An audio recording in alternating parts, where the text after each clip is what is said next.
Essa história poderia começar pelas mãos de Dona Laura, a esposa e secretária que ajudou o marido a escrever um livro histórico. Essa viagem poderia começar pela música, com o maestro e historiador Rubens Ribeiro.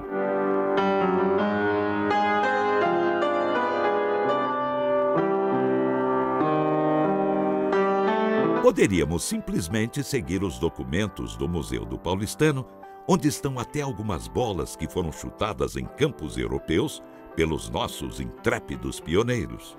Ela ficava assim lisa e macia, essa aqui ficava meio caroquenta. Enfim, há várias maneiras de contar e iniciar a grande viagem. Sous le ciel de Paris s'envole une chanson. Elle est née d'aujourd'hui dans le cœur d'un garçon. Sous le ciel de Paris marchent des amoureux. Começar com este gol de Friedenreich contra a seleção francesa, logo no início da excursão. Mas nós resolvemos contar essa aventura com toda essa gente, mais outros personagens igualmente interessantes. Verdadeiros desbravadores, como vai explicar o maluco por futebol, o jornalista Celso Unzelt. O paulistano, ele entra na vida da gente, da minha família, ele entra por causa do meu avô, né? Meu avô aqui com o caminhão dele, meu avô era caminhoneiro. Meu avô chamava Paulo Unzelt. Meu avô nasceu na França, em 1897. Ele vem para o Brasil com 1 aninho de idade, de navio, porque a mãe dele, a minha bisavó, a vovó Julieta, ela veio para ser uma daquelas governantas francesas da família Prado, da dona Veridiana Prado, que é uma das famílias de origem do paulistano, né? Os Prados, Penteado. Meu avô sempre falava, em São Paulo quem mandava eram os Prados, Penteado e os Junqueira. E essas famílias formaram o paulistano, o clube de elite, em 1900. Ele fazia bicos em geral, era torneiro de madeira, mas fez muitos bicos, e um dos bicos que ele fez foi como garçom. E um dos clientes era o Clube Atlético Paulistano. E o meu avô virou, de garçom do paulistano, ele virou torcedor do paulistano. E ele falava muito dessa excursão, essa excursão de 1925 ficou famosíssima. Você imagina o que é um time de futebol sair do Brasil para a Europa, o primeiro a ir para a Europa em 1925 e alcançar os feitos que alcançou lá, né? Chamados os reis do futebol, porque ganharam de seleção da França, ganharam de times importantes, uma sequência fantástica. E para nossa sorte, sempre foi um clube com muito acesso à cultura, a preservação de sua história, né? As fotos, os filmes. Tem um jogador como Araquém Patusca com nível intelectual, com formação suficiente para escrever um livro. Então tudo isso ajudou também para que as glórias dessa excursão ficassem para sempre, né? Hoje a gente tem tudo registrado por causa também dessa origem do paulistano, que é um clube que sempre teve acesso a esses meios para a época. Imagina, você bater uma fotografia naquela época, fazer um filme, mesmo pagar alguém para que se registrasse o diário de viagem, tudo isso custava muito caro. Pessoas que fomos encontrando no caminho dessa viagem de exatos 90 anos, quando o mundo tinha acabado de sair de uma gripe espanhola terrível que dizimou tanto quanto a Primeira Guerra Mundial.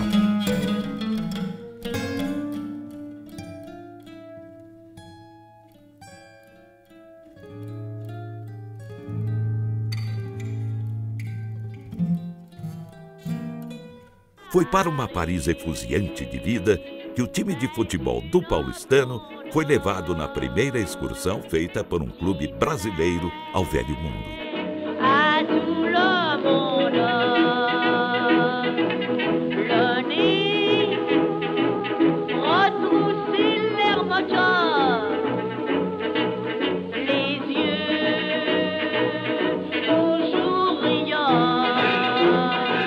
O paulistano era o grande time de São Paulo. E quando surgiu a ideia da excursão, tinha também o Pelé da época, o negro Arthur Friedenreich. Quem foi o melhor, Pelé, Fried ou Leônidas da Silva? Com a palavra, Orlando Duarte, 10 Copas do Mundo, 1 milhão de entrevistas pelos campos do planeta. Eu fico muito orgulhoso de saber que o futebol brasileiro começou com o Friedrich, que foi com o Friedrich. Os demais foram ótimos, grande jogador, mas havia um amadorismo ferrenho. E o Fred, mesmo sem ser profissional, mostrou uma classe, uma garra notáveis. Quando eu fiz o livro Fried versus Pelé, eu levantei todos os jogos do Fried, todos os jogos do Pelé. Cheguei à conclusão que a diferença era considerável. Primeiro porque o Fried jogou pouco, numa época que não se jogava tanto campeonatos. Hoje joga em todo lugar, tem avião, naquele tempo era navio. Mas voltemos à viagem. Viajar para a Europa era de navio. E a viagem era para mais de um mês. Sair daqui para jogar bola lá parecia ideia de malucos.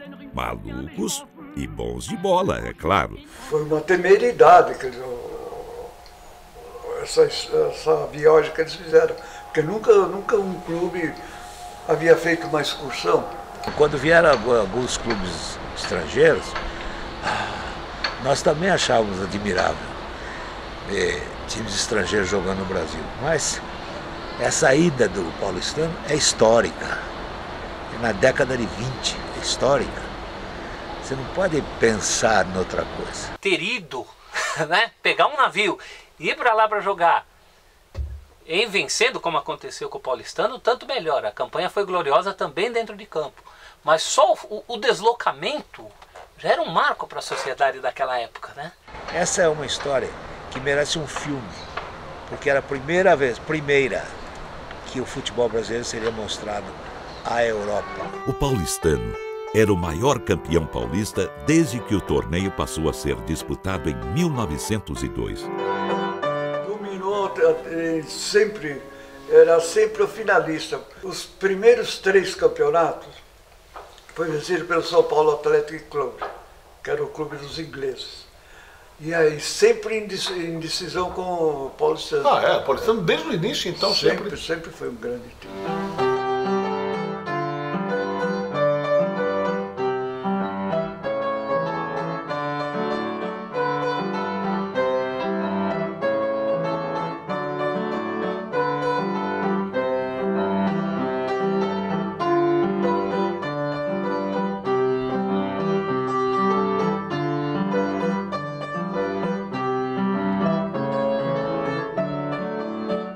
Para se ter uma ideia do que já significava o futebol naqueles tempos e o que era o paulistano, nós vamos mostrar registros históricos feitos numa partida beneficente que o paulistano realizou na mesma época no interior de São Paulo.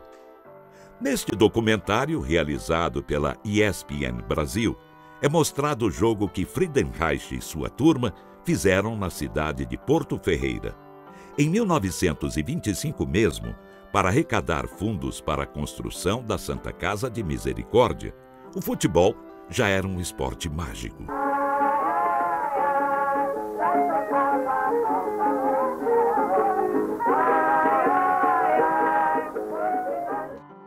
Viram que o campo estava rodeado de Fordinhos Bigode? Até o presidente da província de São Paulo, Washington Luiz, estava lá. Isso é só para a gente entender o que era o futebol da época e o que era o paulistano, o que era Friedenreich. Hoje ele já estaria jogando com certeza no Barcelona.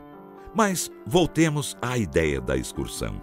O reconhecimento ao futebol brasileiro vai além das fronteiras da América do Sul nesse momento. Quando você contextualiza isso, pense em 1925, dificuldades todas, né, de acesso, navio, os caras estavam indo de navio, não tinha outra maneira, né? Quando você começa a multiplicar tudo isso, o conceito da época de amadores, de licença, de pedir uma licença para isso, inclusive atrapalhou, retardou a própria Copa do Mundo, ela só acontece em 30 por causa disso.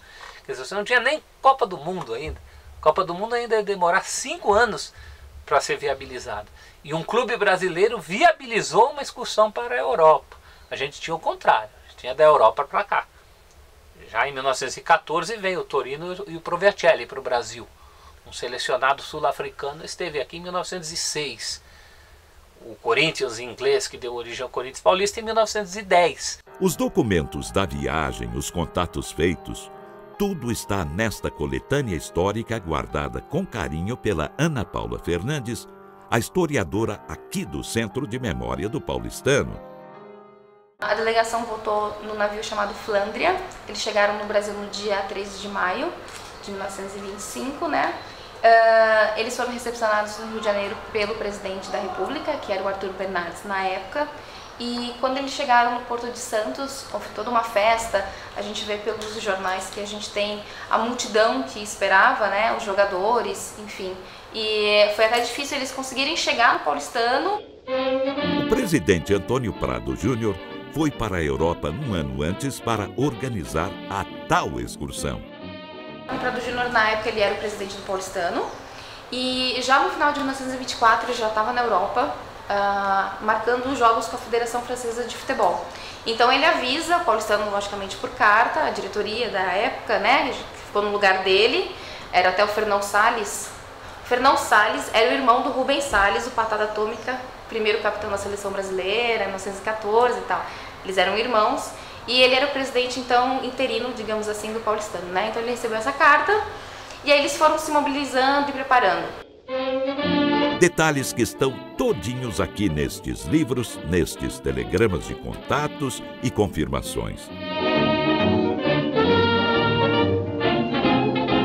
Quem também guarda de memória muitas histórias é o Dr. Murilo, filho do Maurício Vilela, centro médio do time que esteve presente na excursão. Quando o Paulistano estava para ir, papai, aqui no livro do Araquém está até errado, papai era um funcionário categorizado da Ford do Brasil, se não me engano ele era chefe de seção da Ford.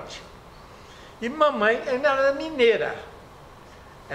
Naquele tempo usava a mulher dar luz perto da mãe, porque era com parteira, com essas coisas todas. Então ele custou para convencer a mamãe, ela nunca perdoou. Ele levou a mamãe para Uberaba para ela ter o filho junto com a mãe e foi embora com o Paulistano, viu? Aí quando minha irmã nasceu, no dia 25 de março, eles estavam jogando na Europa. Se divertiam, iam lá para as festas, para esse troço todo, brincavam muito. É claro que todos eram moços solteiros, esse troço todo moço solteiro gosta de moça, de preferência moça bonita. Então, eles iam onde tinha moça bonita para ver também, esses troços todos, você não tem a dúvida. Sim. E é um orgulho que ele... Agora, tinha uma disciplina rígida, viu? O pessoal da equipe tinha uma disciplina rígida. O Antônio Prado era um sujeito muito rigoroso, muito bom. Eu cheguei a conhecer o Antônio Prado. Ele foi presidente aqui do clube e foi prefeito de São Paulo. O Antônio Prado tinha, então, o Paulistano de Saragueiro, eles eram todos rapazes bem educados, de boas famílias, eram todos amadores, não tinha esse troço de jogar por dinheiro, esse troço todo. Todos eles tinham uma boa educação, então aprendiam com facilidade que regra é regra, tem que obedecer. E havia imposições sérias da parte dos treinadores, da parte do chefe de equipe, do diretor da excursão. Era um negócio muito sério. Muitas fotos e documentos foram doados pelo Dr. Murilo, um médico que tem muitos casos para contar do Xingu, mas isso é uma outra história. A entrevista foi dada nesta sala da diretoria do Paulistano, enriquecida com este quadro de Clóvis Graciano chamado Colheita de Café, que era o ouro negro, o que movia a riqueza do país, dos paulistas e do Clube Atlético Paulistano.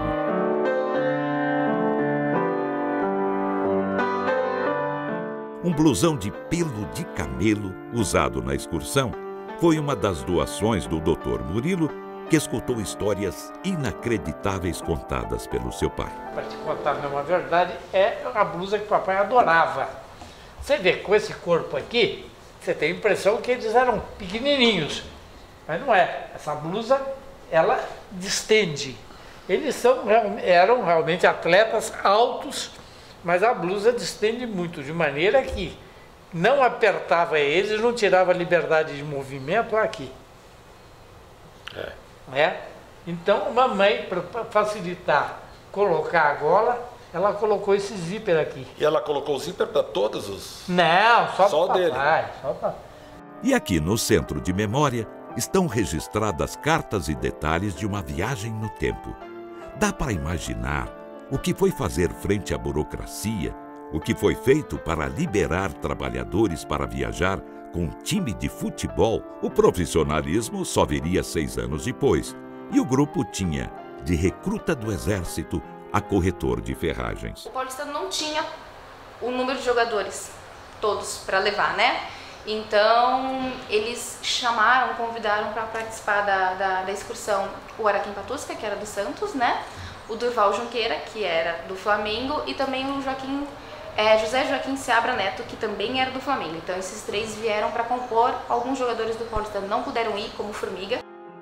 O clube se empenhou ao máximo para levar todos os seus jogadores e conseguir liberação de seus empregos. Nem todos conseguiram. Foi o caso de Formiga, que não embarcou ou não quis embarcar. Então, ele fala que ele não foi liberado pela Ford, se não me engano. E o Paulistano disse que tentou de todas as maneiras, enfim, falou com a Ford e que eles não liberaram. Mas eles liberaram porque... É que assim, não sei exatamente a função de cada um deles, mas tinham outros jogadores que também trabalhavam na Ford e eles foram. À volta, porém, tudo acabou com uma festinha organizada pelo próprio Formiga. Quando o Paulistano voltou da Europa, o Formiga fez um jantar, tem até um bolo, a gente tem uma foto de um bolo de campo de futebol, então todos os jogadores que estavam na excursão, então ficou tudo bem. Ele só não foi para a excursão. Acabou em bolo, não foi em pizza. Imaginem, porém, naquele tempo, para um menor de idade viajar para o outro mundo, o velho mundo. Nestor de Almeida tinha 17 anos. O goleiro Nestor era um garotão que foi fazer aniversário já em alto mar, numa comemoração que ele não esqueceu jamais e fez questão de contar a seus parentes. Bom, no aniversário dele, eles tinham uma espécie de um tanque para lavar, né, o que tivesse ficado de sujo dos exercícios, e no aniversário dele pegaram o Nestor e jogaram dentro do tanque. Ele falou, e se eu não soubesse nadar? E já que estamos em alto mar, embarquemos no navio Zealand. Antes deles partirem, eles fizeram um treino com o Esporte Clube Internacional no dia 8 de fevereiro, aqui mesmo no Jardim América. A gente tem as fotos desse treino, todos eles embaixo do gol. Tá o Fernão Salles, que era o vice-presidente da época, tava o Mário Cardim. O Mário Cardim é uma figura peculiar, interessante na história do paulistano. Ele era do estado de São Paulo e ele fazia muito parte do futebol. Então, por exemplo, a gente tem um resumo histórico de 1918, contando toda a história do paulistano até 1918, e que foi ele que fez. Então ele estava sempre muito presente, então ele está inclusive também nessa foto. E a gente tem o Orlando Pereira, que era jogador do paulistano, mas que nessa época, em 25, ele já tinha parado de jogar. E ele era uma espécie de organizador, né, do time. Então o treino foi no dia 8 de fevereiro, e no dia 10 eles embarcaram para o Porto de Santos, né, trem, Luz, Porto de Santos, depois Rio de Janeiro, Bahia, Pernambuco, e aí enfim ganharam o Atlântico, né? Vamos atracar no Rio de Janeiro e apresentar um personagem importante desta aventura paulistana, o atacante goleador Durval Junqueira. Ele estava no Flamengo desde 1918, porque foi estudar medicina no Rio de Janeiro, mas já havia sido do próprio paulistano, daí o convite para integrar a delegação. E quando o navio ancorou na Cidade Maravilhosa, a diretoria carioca subiu a bordo e... Quem vai contar essa história é o Luiz Eduardo, filho do próprio Junqueira, que entra na história ao lado de seu sobrinho Marcos. A diretoria do Flamengo entrou a bordo para ter um momento de conciliação com a diretoria do paulistano que estava ali, e naquele momento ofereceu e deu para o meu pai uma caneta de ouro, e um termômetro também de ouro, né, Marcos? Cumprimentando, ou seja, homenageando pela formatura dele em medicina. E o interessante é que eu tenho essa caneta comigo até hoje.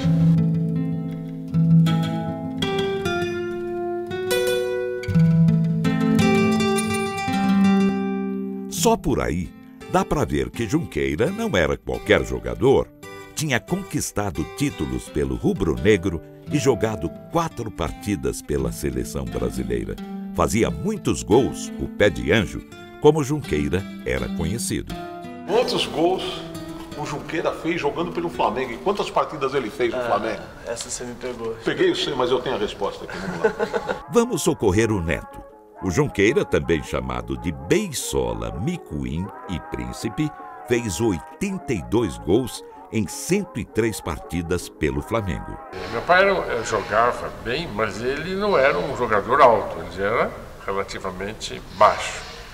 Então ele era pequeno, vamos assim dizer, e jogava em Uberaba com o apelido de Micuim, porque Micuim é pequeno, né? Uhum.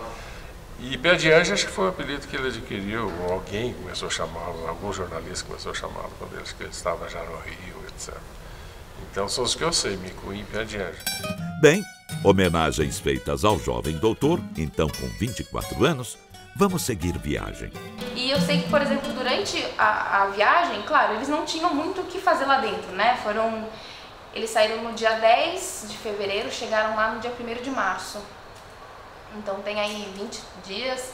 A gente sabe que eles passavam tempo com música, então a gente tem o Mário Vespasiano com a batuta, enfim, aquela banda, né? Claro que um grupo desses, com tantos brasileiros, tinha que levar a música no sangue. E a bordo foi formado o conjunto Bagunça, que cantava os sucessos da época. O que nós vamos contar é a pura memória oral.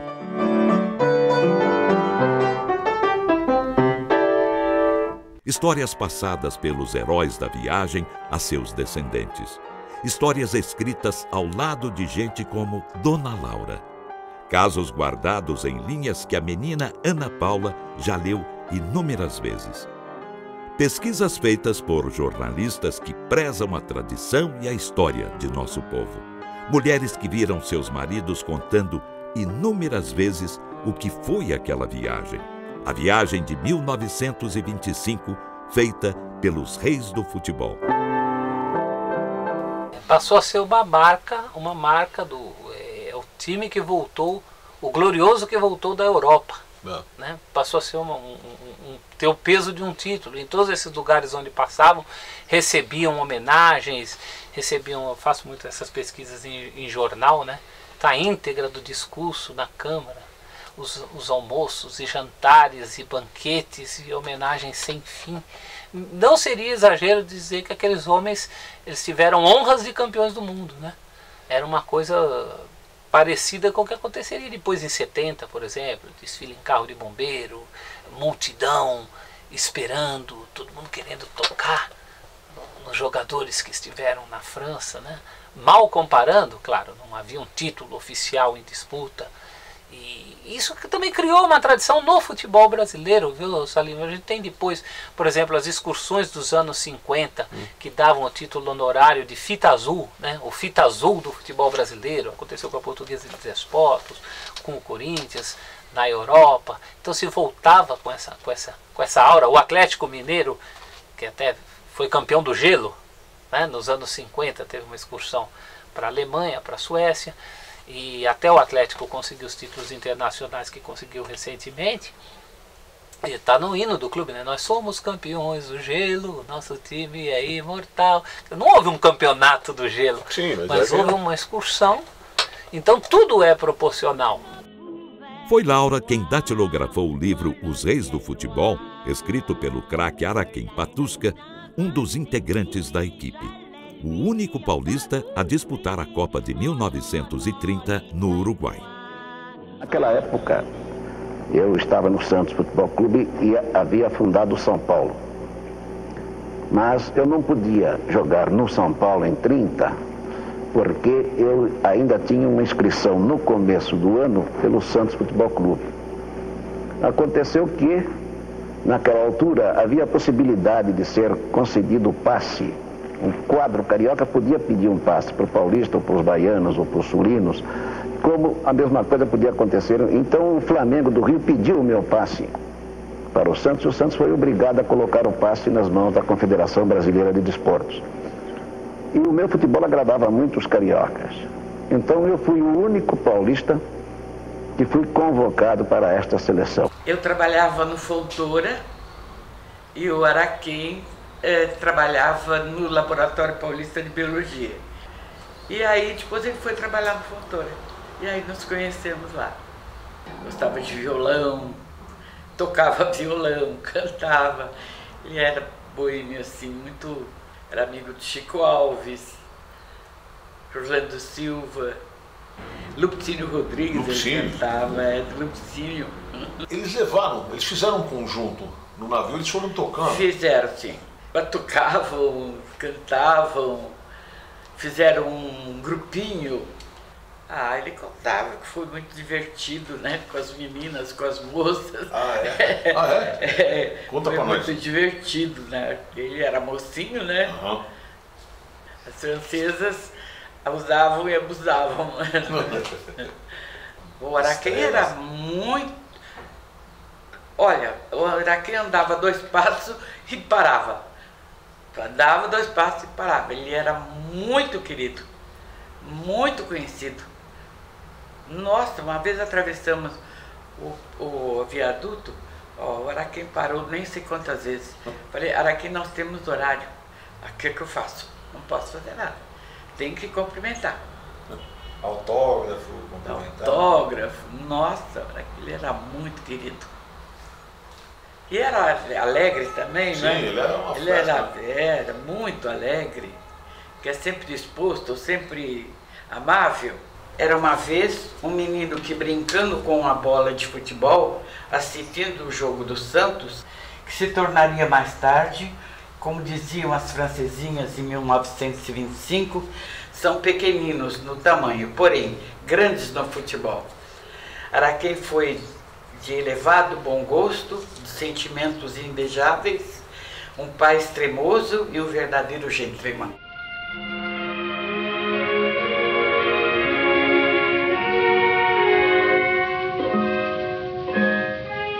Casos de amor vão pontear este livro, mas nenhum mesmo vai se aproximar do romance do goleiro menino com a enfermeira Aurora. Mas isso é para mais adiante, já na volta da excursão. Agora ainda estamos singrando os mares na viagem de ida. A turma treinava no navio e cantava os sucessos da época com um conjunto que tinha de piano a fosforofone.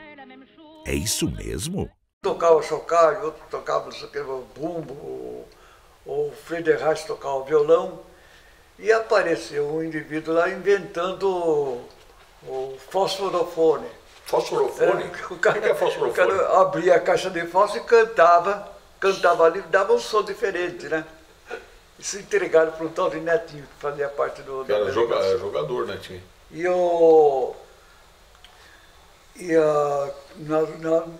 Nas reuniões, quando eles tocavam música mais ou menos séria, música bonita, eles preferiam o Gilberto de Carvalho, que era um dos compositores mais românticos daquela época. Entre sambas e machiches, avista-se terra firme e, finalmente, chega o dia da estreia.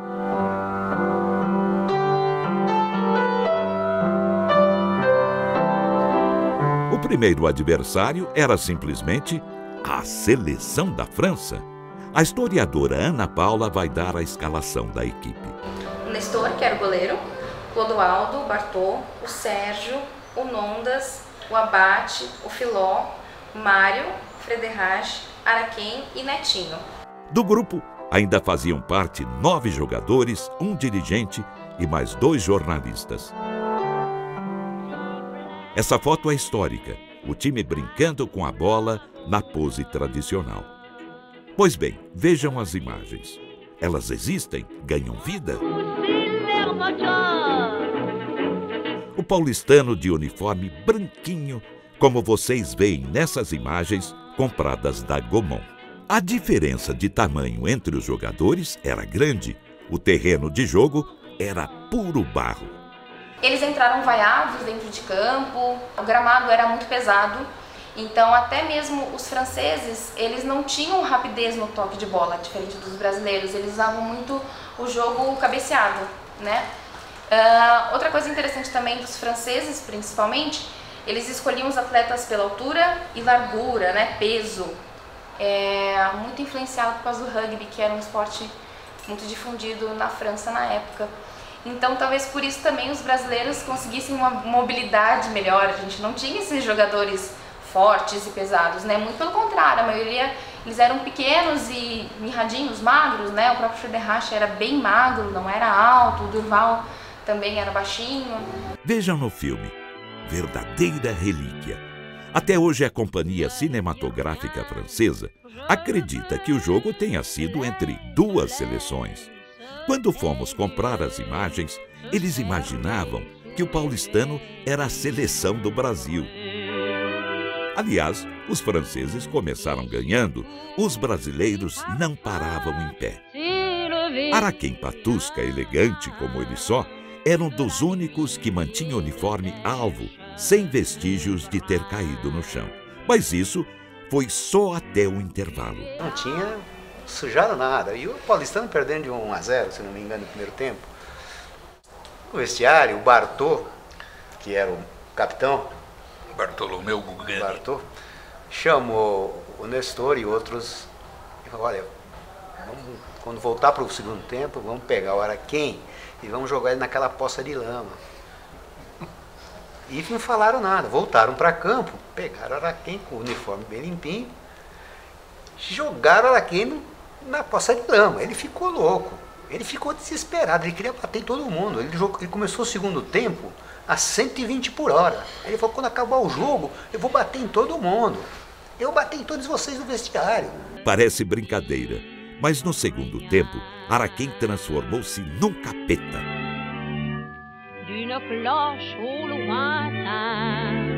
Araquém só não fez chover. O paulistano fez 7-2 e ele ganhou o apelido de o perigoso Le Danger, segundo os jornalistas franceses. Na França, o mais famoso ficou o Araquém, porque, como a gente disse, ele arrasou com a seleção francesa. Araquém, o bom agente, cantor, tocador de violão, orador, cronista esportivo, filho do primeiro presidente do Santos. Araquém foi o perigo, o Le Danger, o resto de sua existência. Claro que, por esse espírito, tinha de ser o grande Patusca o autor do livro da excursão. Este livro que o Celso Unzelt tem com o autógrafo original. Essa daqui é uma versão dos Reis do Futebol, que é o livro do Araquém Patusca, né? Olha, que bonito. De quando é essa edição? De 1945. Olha. De 20 anos depois da excursão aqui. E tem uma dedicatória dele, tá vendo? Eu já comprei num sebo, né? Ao doutor José Maria Ferreira. O abraço do amigo e a homenagem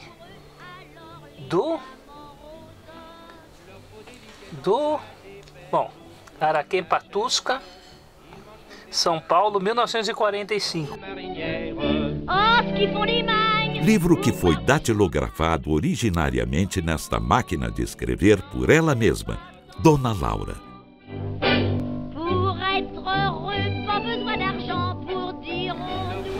Olha, tem coisa do Araquém.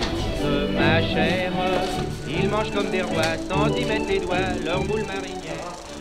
Essa máquina essa que nós futebol. Escrevemos os reis do futebol.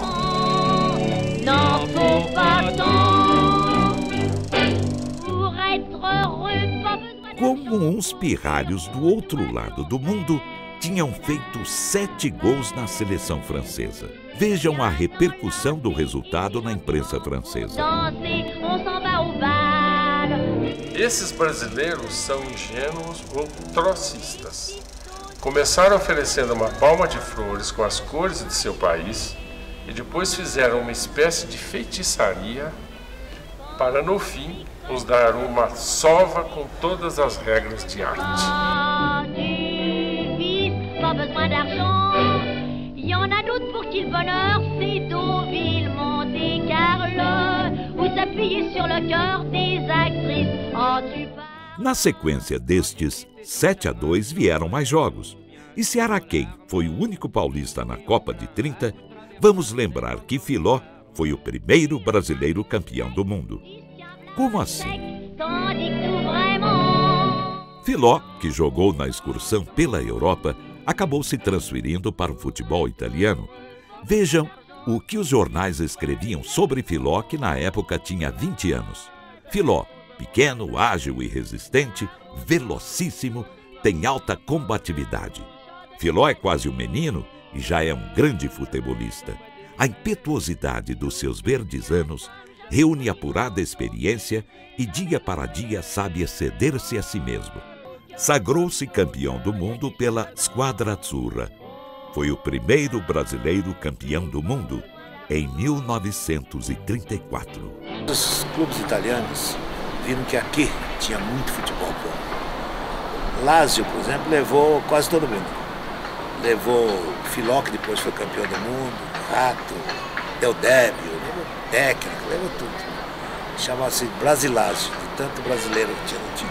Foi o primeiro brasileiro. Ele começou jogando na Portuguesa, o pai dele foi presidente da Portuguesa, ele foi pro Corinthians e tal, Anfilóquio Marques. Isso. E jogou e foi campeão do mundo. Como se vê, o time do paulistano era formado por muitos bambas.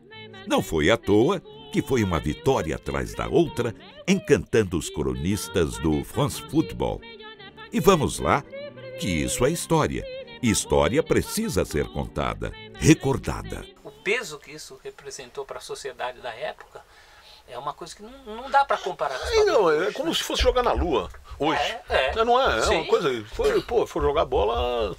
É uma coisa de louco, não dá pra comparar mesmo. Campeão intergaláctico. Ah, mas né? Porque foi... e mais, esse título que dá título ao livro do Araquém, né? Os Reis do Futebol, e ele põe aqui a epígrafe, né? Isso daqui é o Le Journal de Paris chamou os brasileiros, né? Os Reis do Futebol.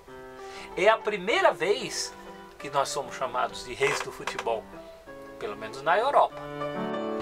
Os brasileiros chegaram aqui como heróis. O paulistano foi naquela e mostrando naquele, como se o time saísse de onde está para ir jogar no Tremembé, no Tucuruvi, etc. Não, foram livres, mas foram bem vestidos, bem arrumados e ganharam quase todos os jogos. E veio a sequência de jogos, total de 10 em 43 dias. Parisienne, c'est un cri. Pour tout le monde, je suis l'article de Paris. Un jour, un monsieur très comme il faut, qui avait un monocle et des grands faux, m'offrit quoi ton cela se devine, un beau manteau d'hermine, puis une 40 chevaux. Et je me disais, c'est bien certain, je dois avoir l'air américain. En prenant l'accent, je suis à la page. Les blagues sur mon passage, ce fut le même refrain. Parisienne, midinette, qu'as-tu fait de ta petite chemisette? Parisienne, t'es honnête, le bonheur ce n'est pas les bijoux. O goleiro Júlio Kunz era ídolo do Flamengo e da seleção brasileira, se transferiu para o paulistano e logo depois de casar, veio o convite para a viagem. A sua mãe falava muito dessa excursão? Ela foi com ele. Ah, ela foi com ele? Foi, disse mais que ele só iria se ela fosse. A passagem do navio e um ingresso para um show no cassino de Paris vieram na mala, junto com vidros de perfume. E na minha memória de criança fica, né, o orgulho que ela tinha dos vidrinhos de perfumes franceses, né? Que eram belíssimos vidrinhos de ouvidos de cristal, com aqueles borrifadores, e ela tinha diversos na penteadeira dela, né? E curtia profundamente aqueles perfumes, né? Apesar de alguns anos passados, aqueles perfumes já amarelados e tudo, mas ela tinha um orgulho daquilo e trazia um saudosismo dela, da viagem, fantástico. Júlio Kunz Neto seguiu a carreira no esporte. Assim como o avô, é melhor com as mãos do que com os pés. Herdei aí a veia desportista do vovô, né? Mas fui pro voleibol. A habilidade com as mãos me levou ao voleibol, né? Júlio morreu cedo de uma apendicite. Seu filho Antônio Guilherme Kunz só conheceu o pai por 5 anos, mas guarda o álbum de fotografias de um verdadeiro rei do futebol. E quem foi o Colosso? El Colosso? Não, El Colosso foi dado na Argentina, papai. Ele era o Colosso. O grande nome do grupo era Friedenreich. Arthur Friedenreich, filho de alemão com negra, o que venceu o preconceito com seu futebol refinado, num tempo em que jogador bom era quem chutava mais longe. Ele era bom em qualquer time. Porque naquela época, até a época da minha infância, eu via isso na várzea. Quem chutava mais alto e mais longe era o melhor do time. Era só dar de bico. E os clubes jogavam assim, só de bico. Tanto é que existia na indústria a chuteira de bico mole e bico duro. A chuteira de bico mole era para atacante, e bico duro era zagueiro. Tinha que chutar o mais longe possível. E o Friedenreich entrou com um futebol diferente, futebol rasteiro, de drible, que naquela época não se falava em drible. E ele inovou, ele deixava os caras tontos, os zagueiros tontos. O Friedenreich soprava. Meu avô falava que, antes de tudo, o Friedenreich tinha sido realmente melhor que o Pelé. Meu avô viu os três. Viu o Friedenreich, viu o Pelé e viu o Leônidas, que é também quem dá força para o São Paulo Futebol Clube depois. Mas a despeito disso, meu avô não tinha dúvida de falar que o Friedenreich era muito superior ao Pelé. Fazia a ressalva de que não era um atleta, né, no sentido dos atletas que viriam depois. Como atleta, claro, ele concordava que o Pelé fazia coisas por sua capacidade física, mas como craque em estado puro, e as fotos mostram, o Friedenreich era um magrão, né, uma vareta, um cara magrão. Como craque em estado puro, ele dizia que nunca houve ninguém como o Friedenreich. Vamos muito em conta a opinião do meu avô, porque afinal ele viu os três, né? Não é fácil você pegar alguém que tenha visto os três. Sim. Acho que contribui para isso meu avô ser um São Paulino fanático, que tinha todos os motivos do mundo para achar que o Leônidas da Silva fosse o maior. O depoimento do meu avô é que o homem era um fenômeno. Tem inclusive a história que ele teria marcado mais gols que o Pelé, né? O Pelé jogou 1.367 partidas. Deve ter mais duas aqui. Com 1.282 gols. O Friedenreich fez 558 gols. Era um sujeito habilidosíssimo. O papai, inclusive, conheceu o Leônidas e conheceu o Pelé. Ele achava que o Friedenreich foi mais habilidoso que os dois. Diz que ele era habilidosíssimo, muito inteligente, muito vivo. Pegava as coisas rápidas e tinha uns reflexos muito ligeiros. Tipo Garrincha, assim, mais ou menos, que era aqueles troços que até hoje ninguém consegue entender. Acho que as circunvoluções cerebrais dele eram meio diferentes, ele era mais torto lá dentro. Não era centroavante desse de trombadas, como a gente vê hoje em dia, mas era muito leve e de muita classe, segundo dizia o Nestor. Eu perguntei para o Nestor, ô tio, o Pelé aí é bom mesmo? E o Friedenreich jogava como ele ou não?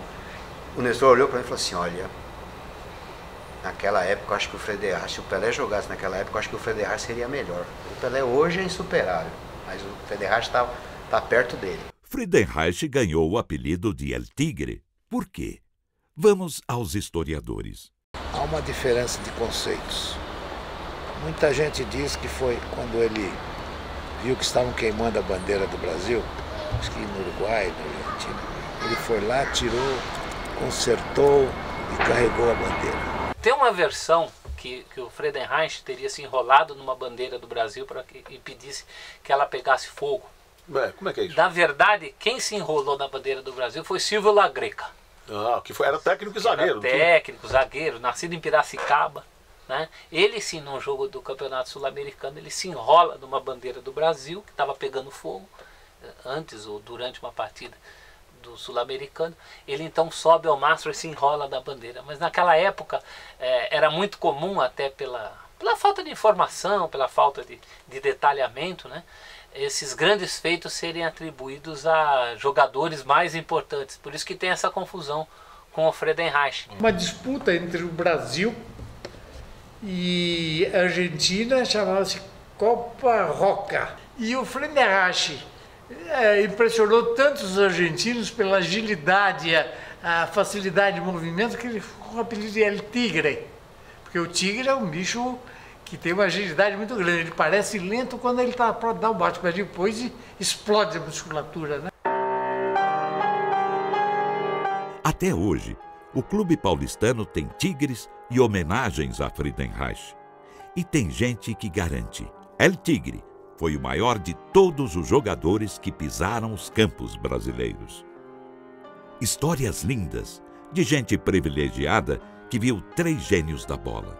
Bem, a aventura estava quase chegando ao fim, mas essas despedidas sempre guardam surpresas. Vejamos. O atacante artilheiro Junqueira tinha um comunicado a fazer ao grupo: não voltaria com o time. Ele não veio com o time, porque ele aproveitou que ele era um recém-formado em medicina, ele aproveitou para ficar fazendo um estágio no hospital em Paris. E ficou pelo velho mundo mais 8 meses. Mas o mais surpreendente: quando voltou ao Brasil, o jovem doutor Junqueira simplesmente abandonou o mundo da bola. Inclusive tem até uma matéria que saiu no jornal logo que ele chegou da Europa, depois desse estágio que ele fez em Paris. Tem uma matéria no jornal que diz: Junqueira abandonou o futebol, entendeu? Então essa matéria existe, está aí escrito. E ele veio realmente imbuído do espírito de querer exercer a profissão. Dedicou-se exclusivamente à medicina na cidade de Orlândia, onde casou e constituiu família. E naquela época o futebol era amador, né? Era diferente, ou seja, ele jogava por prazer mesmo, era diferente, não era uma atividade, vamos assim dizer, que ele pretendesse, acredito, dar continuidade. E assim, o Brasil perdeu um atacante goleador que já tinha jogado 4 partidas pela seleção, que foi campeão e artilheiro carioca e campeão paulista. Foi o adeus de Micuim. Mas eu me lembro na Copa de 58, ele faleceu em 59, eu me lembro na Copa de 58, quando o Brasil foi campeão mundial, ele torcendo pelo Brasil, grudado no rádio. Ele sempre gostou muito de futebol. Bem, faltava ainda o jogo de encerramento da excursão em território português. Junqueira já não estava com o grupo, mas o goleiro menino estava, o grande Nestor de Almeida. É dele a melhor história da viagem. Uma viagem dessas, com todos os ingredientes de um roteiro de cinema, não poderia acabar sem um caso de amor. O navio ia sair em um dia e eles pararam em Portugal e o paulistano foi praticamente obrigado a jogar em Portugal. E o Nestor se machucou nesse jogo. E ele acabou ficando lá 2 dias no hospital. História que o velho Nestor contou para os 2 parentes queridos sempre que os levava a acompanhar jogos do São Paulo Futebol Clube. Quando em 1930 o futebol se tornou profissional, o paulistano decidiu que era hora de deixar o campeonato paulista. E 10 jogadores se juntaram ao São Paulo da Floresta e criaram o São Paulo Futebol Clube. O paulistano tinha 11 jogadores titulares. Deles, eu acho que é menos o Araquém, que foi para o Santos, né? 10 jogadores titulares montaram o São Paulo. Ficam falando São Paulo da Floresta ou São Paulo de não sei o quê. Escuta, é a mesma coisa que você no dia de hoje pegar o time do Corinthians, por exemplo, esses 11 jogadores que estão jogando, você tira um, seria a mesma coisa. São Paulo é o paulistano. 10 jogadores, menos o Araquém. O Araquém foi para o Santos. Bem, Nestor foi o primeiro goleiro do clube, tem a carteirinha número 1 de atleta do tricolor. Eu tive lá no CT uma vez com um amigo, me apresentou o Rogério Ceni, ele me apresentou para o Rogério Ceni assim, ó, ele é o Luiz, sobrinho do Nestor goleiro. O Rogério, assustado, olhou para mim e falou: mas sobrinho do Nestor? Eu conheço a história toda do seu tio. Seu tio quebrou a perna. Eu falei: o Rogério falou assim: vem cá, tem uma foto do seu tio aqui no CT. E me levou lá no andar de cima do CT, ao lado da sala. Tem um corredor, com todas as fotos de todos os clubes, todos os times, campeão paulista, campeão pelo São Paulo. O primeiro quadro é o quadro do São Paulo campeão de 1930, né? 31. E tá lá o goleiro Nestor. Eu falei pro Rogério, Rogério, eu tenho essa foto na minha casa. Tudo isso é muito legal. Mas voltemos ao hospital em Portugal, onde Nestor de Almeida estava internado após o jogo. Tratado por uma enfermeira chamada Dona Aurora. Conta a história. Ele ficou 2 dias lá. Como é que foi? Ele não veio junto com o time? Não, veio. Ela veio junto com o time também. E ele não casou com ninguém. Ah, ele se apaixonaram. Então a Aurora... Sim, a Aurora era a mulher dele. A minha avó, Dona Maria, que não... italiana daquelas bravas, né? Não admitiu que eles regularizassem a situação. Os jogadores voltaram a se reunir no clube paulistano todos os anos. Até o fim dos seus dias, celebraram a primeira página do país do futebol. Melhor que essa história, só mesmo a chegada dos reis do futebol.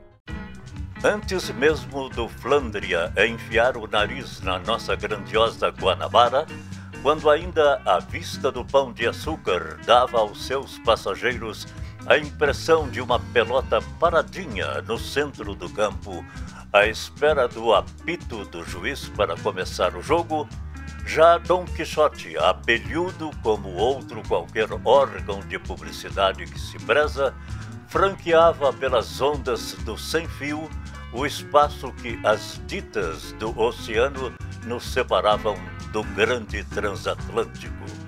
Preparado, pois, o nosso aparelho para apanhar o Flandria em viagem, visto que não nos fascinam as cernagens do desembarque, preparamo-nos placidamente para ouvir Le Roi du Football. Um grande bocejo foi o primeiro, sem que nos chegou ao ouvido, e depois um grande urra. Prado Júnior irradiava radiante por comunicar-se com a nossa capital. E disse pausadamente uma voz que lembrava aquele já tradicional boa noite da Rádio Sociedade. Vós que me ouvis, gregos ou troianos, cariocas ou paulistas, ide, e dizei a toda a gente que o time do paulistano, empresado por Prado Júnior, é composto de pés de mestres. Deviam ser 19 horas quando o elegante paquete atracou no armazém 17. O Flandria arreou as escadas, a multidão tentou então invadir o paquete e, no meio das maiores dificuldades, formou-se o cortejo de automóveis que desceu lentamente a Avenida Rio Branco e populares, dominados pelo entusiasmo, jogavam ao ar os chapéus e as bengalas. Quem sabe detalhes dessa festa com tamanho de conquista de Copa do Mundo é o jornalista Roberto Chaves. Bom, a chegada no Rio de Janeiro estava prevista para as 2 da tarde. E a gente tem que entender que o Rio de Janeiro, na época, é a capital da República. Então a repercussão foi enorme.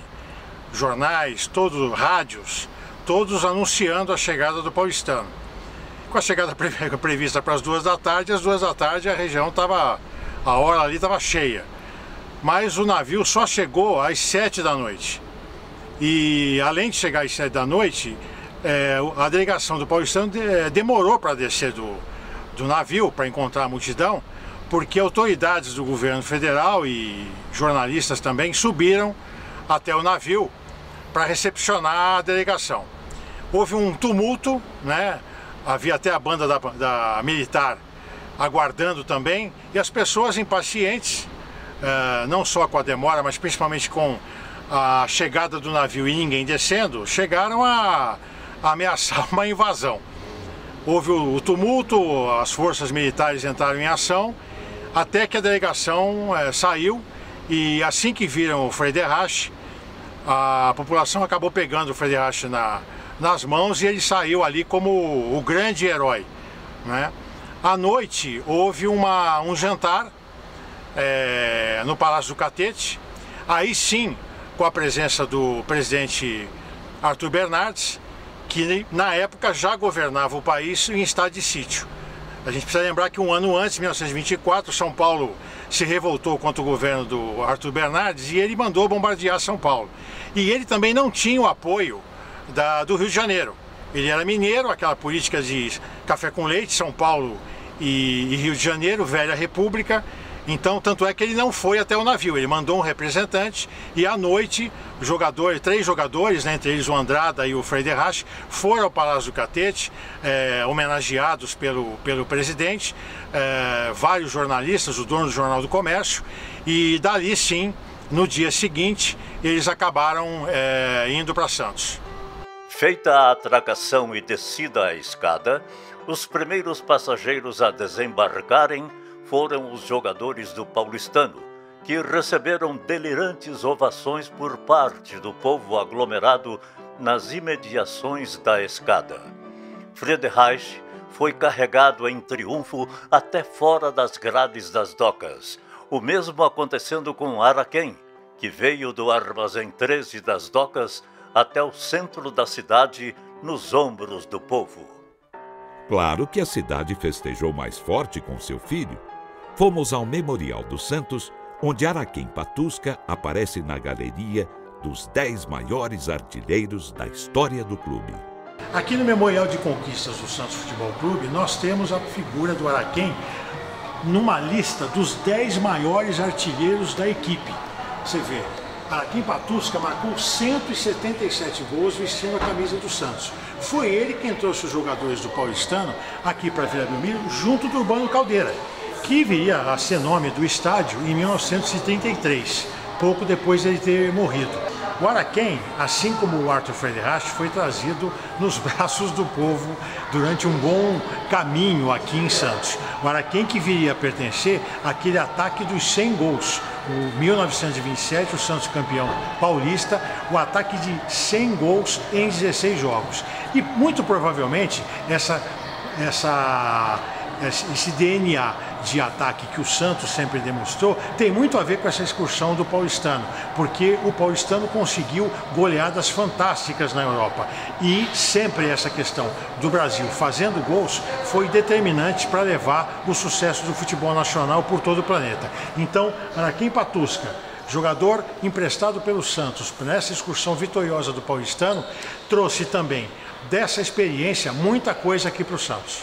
E ao aproximar-se a hora em que devia entrar na Estação da Luz, o comboio em que viajavam de Santos os bravos rapazes paulistas, de todos os pontos da cidade afluíam para aquele bairro milhares e milhares de pessoas que dentro da estação, na Praça Fronteira e nas ruas mais próximas, ficaram até a hora em que veio encostar-se à plataforma o trem que conduziu o valente quadro do Paulistano. Um cortejo imponentíssimo se formou, levando à frente os denodados jogadores. Detalhes da volta a São Paulo foram contados pelo próprio Araquém Patusca ao jornalista Oswaldo Colibri Vita. A entrevista gravada em fita cassete se perdeu, mas o livro, autografado pelo craque, e a memória do jornalista revelam uma verdadeira recepção de heróis nacionais.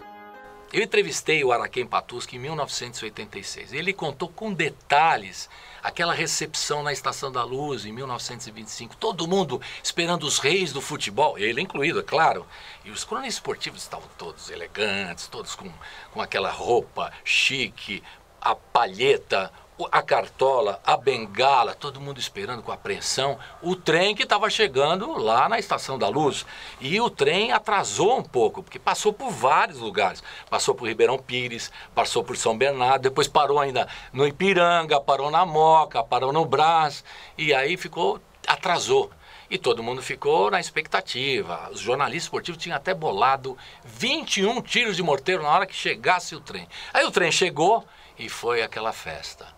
Segundo os jornais da época, foi uma mole humana impressionante que atravessou a Estação da Luz para receber os atletas lá. E a Light, que cuidava dos bondes da época, teve que mudar mudar todo o tráfego da Brigadeiro Tobias, das ruas lá, Zé Paulino, tudo lá ao redor da Estação da Luz. E depois daqueles cumprimentos oficiais das altas autoridades, o prefeito estava presente, o governador estava presente, aí começou a festa, lenços e mãos se agitando em saudações, e tinha os clarins tocando, a banda militar. Segundo os jornais da época, mais de 40 mil pessoas estavam na Estação da Luz. Porque aí saiu o desfile. A partir dos carros, os jogadores iam entrando nos carros e aí segue o cortejo. Primeiro eles passaram pela Florencio de Abreu, saindo da Estação da Luz, 15 de novembro, a Praça Antônio Prado, o Lago de São Francisco, subindo a Brigadeiro até chegar na Paulista. Na Paulista foram à direita, em direção à Augusta, e desceram a Augusta até chegar no Jardim América, na sede do Paulistano. E aí, na chegada do cortejo dos jogadores do Paulistano, uma outra multidão aguardava os jogadores. Foi um negócio entusiasmado mesmo. E aí eles invadiram o clube. Para os delegados e todas as representações que estavam fazendo essa festa para o clube paulistano, foi servida uma lauta, segundo os jornais dizem, uma lauta mesa de doces. E uma coisa que o Araquém me contou, que ele disse que nunca ia esquecer na vida dele, é que antes da oração, teve a oração à bandeira do clube, o presidente da Associação Atlética de Limeira iniciou o discurso dele com a seguinte frase: salve alvirrubros, salve reis do futebol.